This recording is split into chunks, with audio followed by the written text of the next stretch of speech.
গ্রামের সন্তান যে নিচে জীবিকা নির্বাহ করতেছে। এই ছোট্ট একটা দোকানে নাই মালামাল।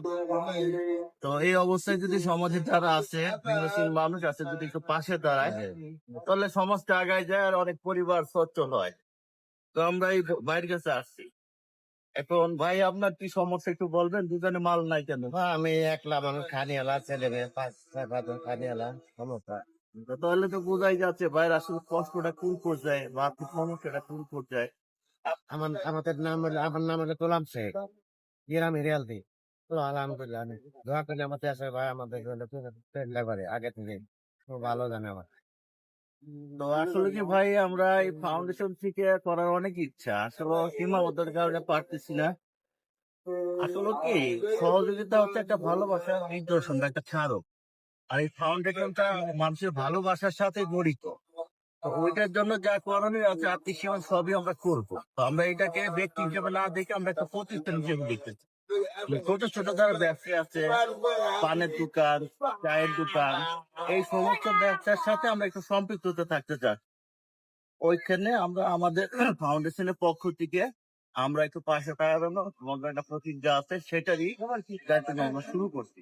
তো আপনারা জানেন এত বড় কাজ আসলে এত বড় করা যায় না। তো এখানে যারা ডোনার আছে, বিশেষ করে পরিবারের সদস্যরা, তাদের ইতিবাচক চিন্তা ভাবনার কারণে আমরা হয়তো এই পর্যন্ত আসতে পারছি। আশা করছি যে ভবিষ্যতে সমাজের সকল শ্রেণী মানুষ, সকল বিত্তশালী যারা আছে সবাই আসবে, সবাই কোনো না কোনো ব্যক্তি কোন প্রতিষ্ঠানের দায়িত্ব নেবে, এটা আমাকে আশা।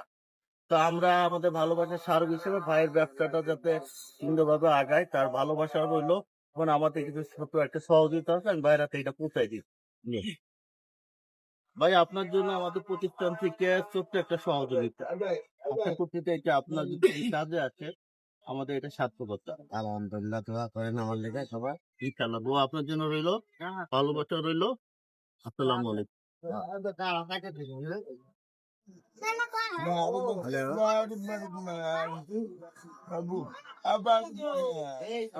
আমরা থাকতে কোথায় আমাদের বাড়ি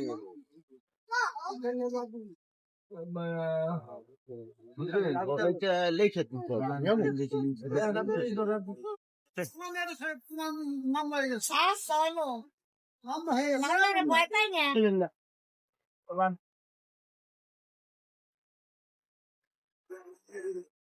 কি দিতে হবে না?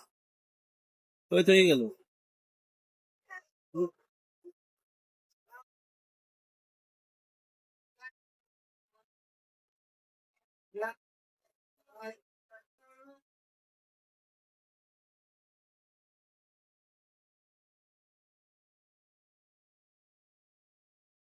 আপনার হাতের তোকে যথেষ্ট গুণ আছে, এখন কি আপনি চলতে পারে? আমি সমন্বয় টাকা পয়সা, এই ব্যাংকটার জন্য একটু টাকা পয়সা হলে কেমন হয়? আচ্ছা, তার মানে আলাদা আলাদা। তার মানে আপনার ছোট ব্যবসা অল্প কিছু টাকা হইলেই তো ভালো চলে। আমি খুশি, আমার পেটে ছেলে নাই, সন্তান নাই, আমি খুশি। দেখছি হাজার হাজার টাকা অনেক পুকুর আদায় করে খাই গেল তো মতন আমি আছে আমরা শুরু করছি ইনশাল্লাহ, আপনাদের সাথে আমরা থাকবো, আপনাদের নিয়ে কাজ করবো। এবং আপনারা যারা আছে সবার মুখে হাতে কুটো করে যারা পিছিয়ে পড়া জনগোষ্ঠী আছে তাদেরকে আমরা সামনে আনার জন্য আমাদের চিন্তা ভাবনা আছে। দোয়া করবেন। আর যারা সহযোগিতা করতেছে ফাউন্ডেশনে যারা ডোনার আছে তাদের জন্য দোয়া করবেন। আল্লাহ যেন তাদেরকে সুস্বাস্থ্য দান করে আর ভালো কাজ করার তাওফিক দান করে। আসসালাম।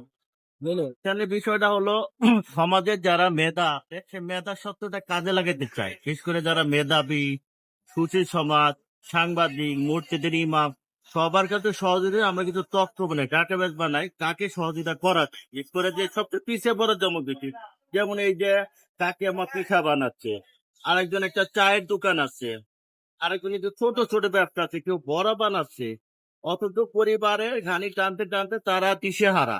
তো তাদের নিয়ে হচ্ছে আমাদের মূল ফোকাসটাই মূল। তো আমরা ধাপে ধাপে তাদের ভাইকের উন্নয়নের জন্য আমরা নতুন প্রকল্প হাতে নিয়েছি। এটা হচ্ছে ছোট ব্যবসায়ীদের পুঁজির ব্যবস্থা করে দেওয়া। মূলত হচ্ছে আপনারা জানেন আমাদের একটা স্বাবলম্বী আত্মকর্ম প্রকল্প আছে, তার প্রকল্পের একটা বর্ধিত রূপ হচ্ছে এইটা, যাতে একবারে পিছিয়ে পড়া জনগোষ্ঠী সমাজে মূল ধারার সাথে আগে আসতে পারে। আপনার ছেলে মেয়ে আছে, ছেলে নাই, একটা মেয়ে আছে। আল্লাহ কষ্টের তো শেষ নেই। আসলে মানুষ দেখেন এই ভিতরে পর্যন্ত কষ্ট করে জীবকে চাকরি পাবি, যদি সবাই যদি তার পাশে একটু দাঁড়ায় তার এই কষ্টটা তুলে দেয়, একটু সহানুভূতি আর একটু ভালোবাসা দেওয়ার জন্য অনেক আমাদের আজকে সবাই তার পাশে তারা। আর আমরা হাজি আব্দুল করিম ফাউন্ডেশন থেকে আসছি, আমরা সব বাইরে দেখাতে আমাদের ভালোবাসা ফাউন্ডেশন থেকে তাকে আমার জন্য আমরা একটু রাখতে চাই। আমাদের সহযোগিতা মনে করবে কত আচ্ছা, আমাদের এই ফাউন্ডেশন থেকে আপনার জন্য আমাদেরকে ভালোবাসা দেবো। এই যে আপনার দেখার জন্যই টাকাটা খরচ করলাম। চাহিদা বেগম, আজকে আমরা এই যে চাহিদা অভিবাসী এরাই হচ্ছে বীরঙ্গনা দেখেন, এরা যে সমাজের মূল ধারার লোক, পিছিয়ে পড়া জনগোষ্ঠী। এই পিছিয়ে পড়ে জনগোষ্ঠীকে আমরা যদি আগায় না নিতে পারি আর আপনাদের স্বপ্নের বাংলাদেশ, সত্যিকার বাংলাদেশ কখন আমরা আশা করতে পারবো না।